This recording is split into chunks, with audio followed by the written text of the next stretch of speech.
Itinerario pedagógico de crecimiento personal en la vida cristiana. La vida de la Iglesia, con sus tiempos litúrgicos y su vida sacramental, nos proporciona el espacio y el tiempo para vivir las experiencias evangélicas, que se proponen una y otra vez para que el cuerpo de Cristo, que es la Iglesia, vaya recibiendo el Espíritu Santo y encarne todas las vivencias que promueven el paso del hombre viejo al hombre nuevo. La vida de la gracia y el camino de la filiación divina y la divinización a la que todos estamos llamados y que recibimos en el seno de la comunidad eclesial. El Adviento y la Navidad, la Cuaresma y la Pascua, la Eucaristía celebrada en comunidad, la oración personal y comunitaria son vías de acceso a estas experiencias, a las que son invitados los miembros de la comunidad eclesial. Cuando las fiestas y celebraciones pierden esta característica en la que el símbolo nos pone en contacto con una experiencia que nos va transformando, la religión se convierte en ideas, sentimientos y tradiciones recibidas, pero que va perdiendo su aliento vital y corren el peligro de transformarse en ritos, signos y gestos momificados que han perdido la capacidad de transformar a las personas, de hacerlas entrar en nuevas experiencias que generan un conocimiento nuevo y que transforman la interioridad y sus conductas. Cada vez que se celebran las fiestas y conmemoraciones, por ejemplo, de la Virgen María, y no se evocan ni muestran las experiencias humanas que tienen en su base, se corre el peligro de deformar el cristianismo y de convertirlo en una religión de leyes, normas y preceptos que hay que cumplir o que aceptamos por tradición, o emotivas devociones a las que nos sentimos vinculados de manera irracional.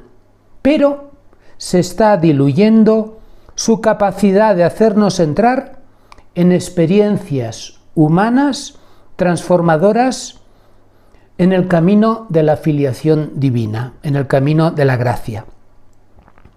No ayuda a edificar la comunidad cristiana la simple promoción de costumbres folclóricas o devociones sentimentales. Puede ocultar vestigios de religiosidades paganas o supersticiosas que no se deben rechazar, pero sí reconducir hacia las experiencias fundantes del cristianismo, que deben ser propuestas a todos los bautizados en cada generación. Estas experiencias son las que nos llevan a vivenciar un encuentro personal con Cristo resucitado que se hace presente en la comunidad eclesial. En la Iglesia no funcionan los maestros de doctrina o de conocimientos teóricos si faltan los mistagogos, que nos hacen penetrar en el misterio de las experiencias que la palabra de Dios nos propone, distinguiendo con discernimiento lo verdadero de lo falso. El itinerario cristiano es una espiritualidad del deseo, en el que el ser humano aprende a vivir como hijo de Dios, realizando sus más profundas aspiraciones de amor y de unidad, mostrados por la palabra de Dios, y que nos lleva a salir de nosotros mismos, a encarnar los valores auténticos y a descubrir la plenitud en la unidad con el otro. Expresión, al mismo tiempo, imagen de Dios mismo, del Dios trinitario. En su catequesis de los miércoles, Benedicto XVI explicaba en noviembre del 2012 que el deseo del hombre solo puede satisfacerse por la experiencia humana del amor, que tiene un dinamismo que lleva al hombre más allá de sí, hasta la fuente del amor, que es Dios mismo. ¿Cuál es el itinerario del cristianismo para la realización del ser humano? Cuando el Hijo de Dios asume un cuerpo humano, nos está mostrando el camino de la teología del cuerpo, de su cuerpo, como un aprendizaje de experiencias humanas en las que se va realizando la vida divina como modelo para cada uno de nosotros. La vida cristiana es un proceso de identificación de nuestra vida con la vida de Jesús, conduciendo nuestras acciones y sentimientos a los suyos. Hay que aprender a vivir tanto los sentimientos positivos como los negativos, unidos a Él para recibir su espíritu, para participar de su poder. De este modo podemos responder en nuestra vida con acciones semejantes a las suyas, guiadas por el Espíritu. ¿Cuál es el conjunto de experiencias humanas que te está proponiendo el cristianismo y de qué manera realizan al ser humano? ¿De qué modo las experiencias cristianas conducen al crecimiento personal? Vamos a distinguir 6 experiencias humanas fundamentales para el ser cristiano. Podríamos poner más o menos, pero he preferido ceñirme a estas, partiendo de una reflexión sobre mi propia experiencia personal en la comunidad del Seminario del Pueblo de Dios. Las 6 experiencias son: fe y conversión, una nueva familia, vivir la palabra, el mandamiento del amor, el don de la unidad, la luz de Jesús abandonado. Empezamos por la primera experiencia humana, fe y conversión. Cuando Jesús inicia su misión, empieza a anunciar la llegada del reino de Dios.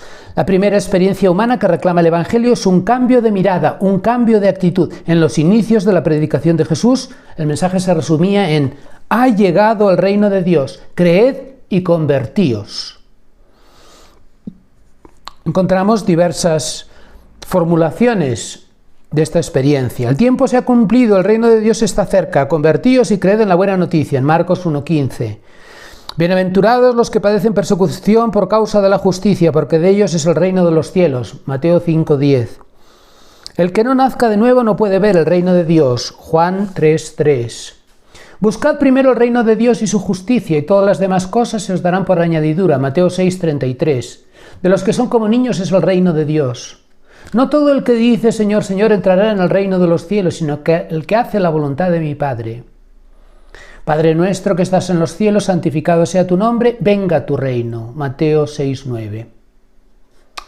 El reino de Dios es algo que se presenta cercano, está cerca, y otras veces aparece como presente mediante la predicación de Jesús. Ha llegado ya. Tiene una dimensión dramática.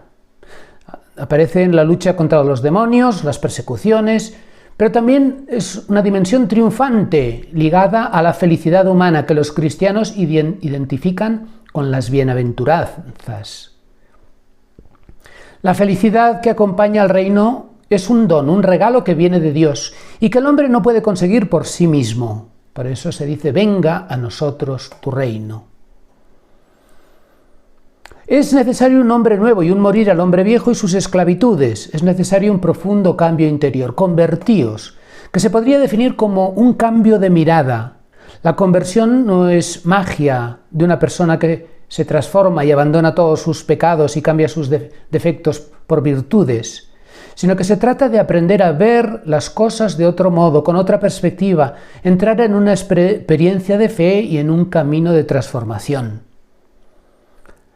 El anuncio del Evangelio reclama sobre todo un cambio de actitud personal, dejar de estar centrados en nosotros mismos y confiar en un mensaje que nos viene de otro. Es salir de nuestros patrones de conducta con los cuales nos defendemos de la realidad y nos adaptamos a ella para sacar el máximo provecho, y abrir el corazón a una novedad, a una esperanza que promueve nuevas conductas. Salir de nuestros condicionamientos y dejarnos enseñar por alguien que nos trae una novedad de parte de Dios, donde confiamos la realización plena de nuestros anhelos y necesidades más profundos. El reino ha de pasar a ser lo primero en nuestras prioridades, por delante de nosotros mismos, con la actitud semejante a la de un niño que se abandona ante sus padres y se deja guiar por ellos. Se reclama un aprendizaje y una obediencia para recibir el don en plenitud. Dios regala el reino gratuitamente, pero reclama unas actitudes necesarias de confianza y fidelidad, con los gestos y actitudes imprescindibles para seguir este camino. Jesús reclama una experiencia de fe en Él, que se concretará en obras como consecuencia. Pero el hombre se salva por su fe, no por sus obras. ¿Qué sería exactamente la experiencia de fe? Tradicionalmente se ha identificado la fe con una serie de creencias doctrinales. Para el hombre bíblico, fe y conducta van indisolublemente unidos. El hombre de fe es aquel que se cree lo que le han anunciado y por tanto actúa en consecuencia. La experiencia de fe, si es auténtica, significa que nos creemos aquello que el anuncio nos presenta y actuamos con esta nueva conciencia. Esto es un cambio fundamental que recibe el respaldo de parte de Dios. Nos encontramos en Génesis 15:6. Abraham creyó a Dios y le fue contado por justicia. Dios tiene en cuenta, valora esta experiencia de fe radical. La experiencia de fe genera una nueva confianza y una conciencia nueva de uno mismo, que uno ya no queda determinado por las heridas psicológicas del pasado, sino que ya acoge la vida como un regalo gratuito del amor de Dios, y ello le confirma y reconstruye interiormente para caminar con nuevos horizontes. La conversión ha de tener un día y una hora, si no, nos tendríamos que preguntar si ha existido. La fe reclama una obediencia desde la libertad. En nuestro interior se da este cambio de actitud que nos descentra de nosotros mismos, que nos sustrae del egocentrismo narcisista y nos pone en camino de atención al otro, donde intuimos, acaso inconscientemente, la huella del otro con mayúsculas. La característica de la experiencia de fe cristiana es que actuamos pensando que aquello que Dios nos promete ya lo tenemos, aunque experimentemos sentimentalmente lo contrario. Actuar con plena confianza en Dios, pensando que Dios nos ama, que somos hijos suyos y que por tanto tenemos el poder de Dios, el mismo poder de Jesucristo para actuar en el mundo. Esto transforma la personalidad humana, que deja de estar esclavizada por su tipología de carácter, y se abre a nuevas posibilidades que nunca hubiésemos imaginado. El que cree en mí, las obras que yo hago, él las hará también, y aún mayores, Juan 14, 12. Se trata de vencer con valentía una resistencia, los propios miedos, para actuar en base a la confianza en el otro, con mayúsculas. El problema es que hay muy pocos cristianos que vivan la fe cristiana de este modo, ya que se trata de una experiencia profundamente radical y exigente, que, seguida con fidelidad, te pone en un proceso de gran purificación interior, con muchas persecuciones. Se trata de una experiencia que reclama radicalidad, valentía y generosidad. Hemos hablado de la primera experiencia, fe y conversión. Segunda experiencia humana, una nueva familia. La propuesta evangélica supone una transformación radical que reclama un ambiente nuevo, una nueva familia, con un nuevo tipo de relaciones que apoyen y sostengan esta novedad anunciada. Por este motivo Jesús convoca a sus seguidores a formar parte de una comunidad, de una nueva familia, la familia de los discípulos de Jesús. Jesús, junto al anuncio del reino de Dios, está la convocatoria que Jesús hace por un lado una convocatoria de dejarlo todo y seguirle. Al mismo tiempo está el anuncio de una nueva familia. El llamamiento es personal, pero se realiza en comunidad. Jesús no contempla al ser humano individualista y solitario. Jesús reúne a un grupo de discípulos con la intención de crear un grupo social en torno a él, donde se desarrollará de manera misteriosa el plan de Dios. Los anuncios que hace a sus seguidores son muy exigentes y radicales, y parecen contradecir a veces la religión judía. Veamos las formulaciones. Nadie que haya dejado padre, casa o hermanos, hermanas, padre o madre o mujer o hijos o tierras por causa de mí del Evangelio, que no reciba 100 veces más ahora en este tiempo. Casas, hermanos, hermanas, madres, hijos y tierras, aunque con persecuciones, y en el siglo venidero la vida eterna. Si alguno viene a mí, no aborrece a su padre, madre, hijos, hermanos, hermanas y aún también a su propia vida, no puede ser mi discípulo. Lucas 14, 26. Así como la religión judía en el Antiguo Testamento se vinculaba a la familia tradicional de tipo patriarcal como modo de transmitir la tradición religiosa, en el Nuevo Testamento se ofrece una novedad revolucionaria en este sentido. El lugar donde se vive el mensaje cristiano es la familia nueva de los seguidores de Jesús reunidos en torno a él. La familia de los bautizados puede ser una iglesia doméstica, pero también caben nuevas vocaciones de personas célibes que viven la virginidad o la viudez integradas en la comunidad cristiana, como una nueva familia. También caben otras formas de familia no tradicionales, siempre que tengan a Jesús en medio de ellas. Jesús no rechaza la familia tradicional, pero tampoco la idealiza ni liga a ella el destino del reino. Jesús confirma la indisolubilidad del vínculo de amor entre el hombre y la mujer como núcleo de la vida familiar, pero al mismo tiempo no se somete al modelo tradicional de tipo patriarcal. Para Jesús el discípulo ha de dejar padre y madre, hermanos, etc., para tenerlos de un modo nuevo. El cristianismo tendrá una nueva familia, con madres, hermanos, etc. Pero no se menciona al Padre. Mateo 23:9. Y no llaméis a nadie Padre vuestro en la tierra, porque uno es vuestro Padre, el que está en los cielos. Este elemento es muy significativo e importante.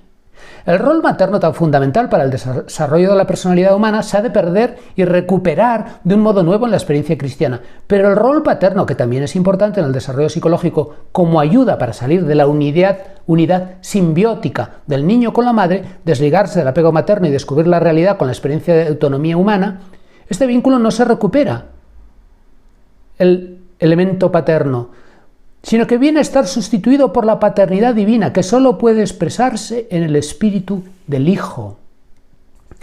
Nuestra época muestra un deseo de volver a los orígenes de la experiencia eclesial. El Concilio Vaticano II ha presentado a la Iglesia como pueblo de Dios, un pueblo que va delante de una jerarquía que está al servicio del mismo. Es la revolución copernicana de la Lumen Gentium. Actualmente el mayor enemigo de la Iglesia es, lo ha dicho el Papa Francisco, el clericalismo, que deforma su identidad. Durante siglos la formación de los ministros ordenados, auspiciada por el Concilio de Trento, consiguió el objetivo de sostener unas comunidades cristianas basadas en la formación de líderes que conducen paternalmente a las masas incultas. Pero actualmente este modelo de suplencia no es válido y la realidad nos obliga, sobre todo en Europa, a mirar a los orígenes y buscar los elementos fundamentales de la Iglesia primitiva. Se trata, por tanto, de convocar la nueva familia de Jesús, donde el ministro ordenado ya no tiene el lugar central, sino que se coloca a un lado para que resalte la comunidad, con sus carismas y ministerios, como nuevo estilo de vida familiar.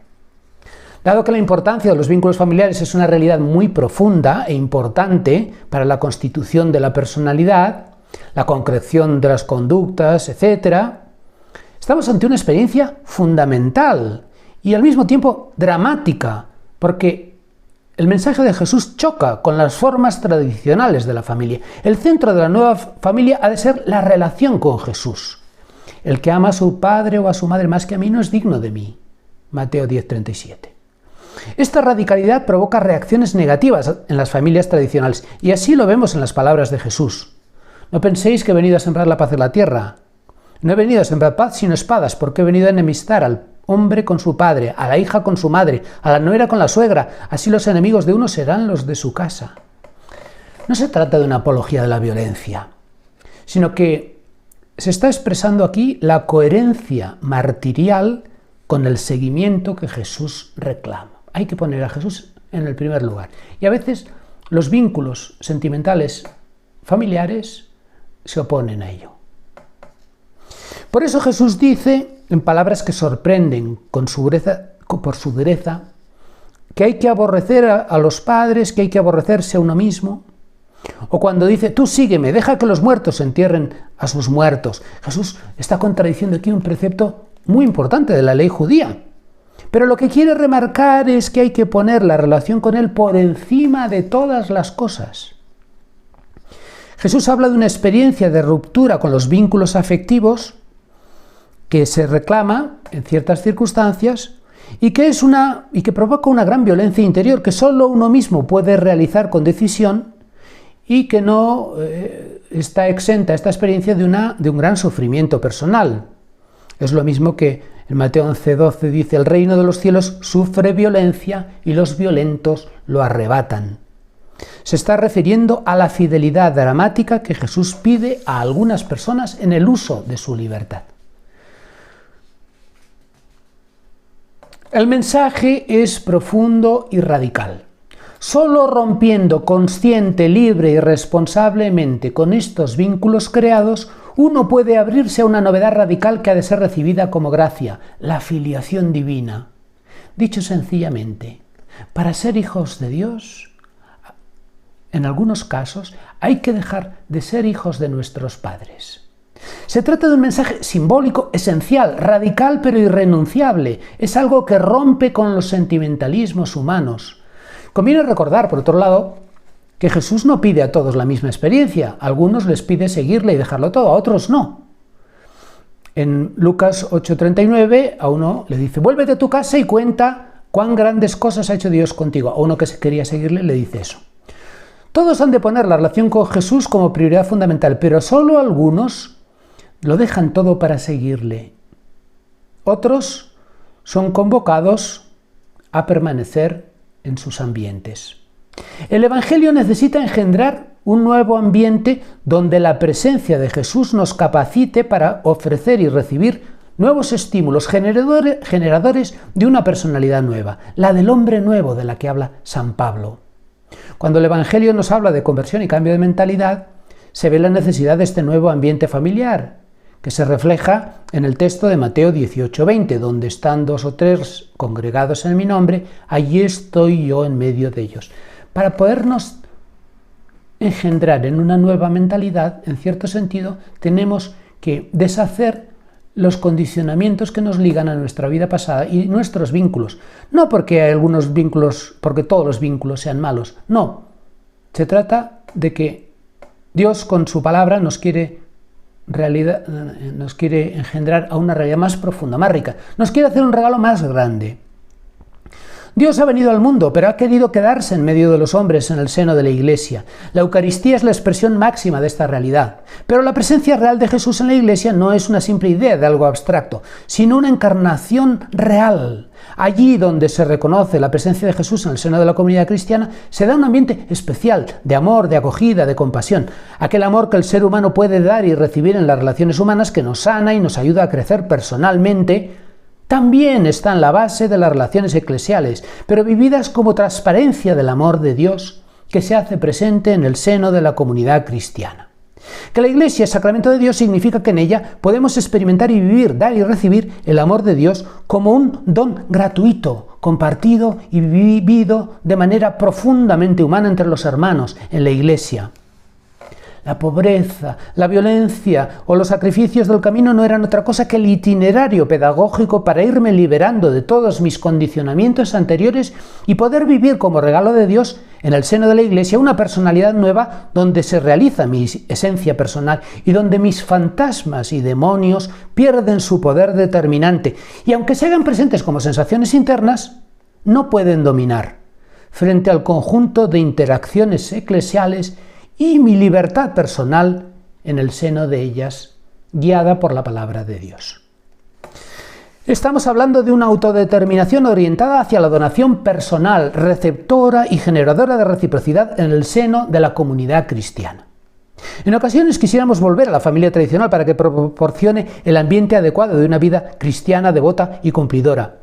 No es este el mensaje de Jesús, que más bien está proponiendo que la Iglesia sea una verdadera familia y no esperar que la familia natural tradicional venga a solucionar nuestros problemas eclesiales. Es la Iglesia la que ilumina a la familia como institución humana y social, no al revés. Tercera experiencia humana, vivir la palabra.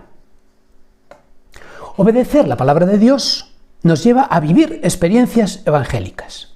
De hecho, las dos primeras experiencias fundamentales de las que hemos hablado ya presuponen que las estamos viviendo, esta tercera. Pero esta la ponemos aquí porque las dos primeras a veces suelen darse de manera inconsciente, como fruto del atractivo que la vida de la gracia ejerce sobre el individuo. Llega un momento en que hay que tomar una decisión, la decisión de vivir el Evangelio. Primero es el amor de Dios que nos llama y nos convoca con su atractivo. Después viene la respuesta personal, consciente y responsable. De eso trata esta tercera experiencia humana, de dirigir nuestra libertad hacia la propuesta divina, obedecer la palabra. Se trata en el fondo de unirnos más a fondo a la experiencia filial de Jesús, que no hace ni dice nada que no proceda de su relación con el Padre, cuya expresión de máxima libertad es la obediencia cuando dice Jesús se hizo obediente hasta la muerte, o en Filipenses 2:6. O aprendió sufriendo a obedecer, Hechos 5:8. O su alimento es hacer la voluntad del Padre y llevar a cabo su obra, Juan 4:34. O solo quiere hacer lo que agrada al Padre, Juan 5:30. Aquello, en el misterio del amor de Dios, aquello que humanamente parecería una cosa enfermiza, en cambio, en el misterio de la vida cristiana, es expresión de la máxima libertad. Es una obediencia profunda y radical a Dios Padre, que nos libera de todos nuestros condicionamientos psicológicos y nos hace descubrir mundos nuevos, realidades nuevas. Es la absoluta confianza y dependencia divina que Jesús vive y que nos propone en el Padre Nuestro: hágase tu voluntad así en la tierra como en el cielo. Es Dios quien ha puesto al ser humano ante el dilema de la libertad. Y eso está en el origen del pecado de la humanidad. Pues ahora en Cristo nos está dando la respuesta. Se unifica la libertad humana con una obediencia absoluta al Padre Divino, porque confiamos y sabemos por fe que ahí se realizan profundamente nuestros anhelos y necesidades humanas. Este tema es un tema importante, y esta experiencia es importante porque en nuestra sociedad occidental tenemos una gran división entre las ideas y la realidad, entre la teoría y la práctica. En cambio, eso en la mentalidad judía, en la mentalidad cristiana, no debe ser así. La vida y la realidad, la creencia y la conducta tienen que ir unidas. La palabra de Dios no puede reducirse a una hermosa doctrina con bellos valores. Es siempre una invitación a una propuesta de vida, y si no lo es, se deforma. Por ejemplo, la experiencia comentada anteriormente: dejar padre y madre, campos y tierras. Si no se hace esta experiencia, uno no acaba nunca de liberarse de los condicionamientos adquiridos y de los hábitos y de las conductas y de las creencias que ha ido asimilando. Si no hay una ruptura con esos lazos familiares, uno no puede recibir en toda su profundidad y radicalidad el don de Dios. Uno no puede aprender a vivir el amor de Dios si no desaprende la manera de amar como ha aprendido, con sus cosas malas y también con sus cosas buenas, porque para poder recibir un regalo mejor es necesario ser pobre de lo que tenemos, desaprender para poder recibir como gracia la novedad del amor de Dios. Este es un tema fundamental en la experiencia cristiana. En modelos de iglesia sin una experiencia comunitaria intensa resulta difícil hacer bien esta experiencia, ya que la presencia de Jesús puede ser sustituida por figuras autoritarias, o más bien tendemos a sustituirla por otras formas organizativas o de convivencia, más de acuerdo con cada época, ¿no? Más democráticas, etc. Pero estamos ante una experiencia fundamental de la Iglesia, cuya ausencia deforma la identidad eclesial y la transforma en otra cosa, donde ya no se experimenta la palabra, ni la presencia, ni el atractivo de Jesús. Hay que tener discernimiento para distinguir estas cosas. Quien no ha dejado padre y madre siempre será esclavo, consciente o inconscientemente, de lo que ha visto o conocido, de sus propios traumas o sentimientos o razonamientos, del mimetismo social o de la presión de los demás. La vivencia de la palabra de Dios tiene un tinte dramático en ocasiones, que Jesús mismo nos recuerda. El reino de Dios sufre violencia y los violentos lo conquistan por la fuerza. Solo el Evangelio vivido muestra su verdadero contenido y autenticidad, mientras que convertido en palabras y gestos exteriores es sal que no sala y luz que no ilumina, y fácilmente puede degenerar en falsedad e hipocresía. Por tanto, se trata de vivir la palabra de Dios. Para ello nos sirve el esquema de la mentalidad nueva. El camino de la experiencia cristiana nos acompaña con la palabra de Dios escuchada en comunidad, llevada a la vida personal y compartida y reflexionada en ambiente comunitario, en vida de familia. Dios quiere que nos desliguemos de la herencia recibida y que nos abramos a una novedad que Él va gestando en nosotros a medida que escuchamos la palabra y la ponemos en práctica. La palabra de Dios, acogida y reflexionada en comunidad, nos ilumina experiencias de vida que al realizarlas nos van cambiando, nos hacen descubrir cosas nuevas, nos hacen madurar, nos llevan a tener un pensamiento distinto y nos conducen a la mentalidad nueva. El cristiano se caracteriza por esto, por tener una mentalidad nueva, que es la mentalidad de Jesús, aplicada a las circunstancias y realidades de nuestro tiempo. Vemos aquí el esquema de la experiencia cristiana. Dios nos habla en Cristo con palabras y hechos, nos habla a través de la de la palabra de Dios en la Biblia, nos puede hablar a través de las circunstancias. Nos invita a hacer una reflexión. Esto nos lleva a descubrir una experiencia de vida que vivida y comunicada se convierte en pensamiento en la humanidad de Jesús, y el cual se hace cuerpo, impregna todo el ser irradiando sus movimientos y se convierte en mentalidad nueva, un estilo, una manera de ser, una identidad cristiana. Esto sería lo propio que hace la palabra de Dios en la psicología humana, transformándola desde dentro y en el seno, en el ambiente de una comunidad.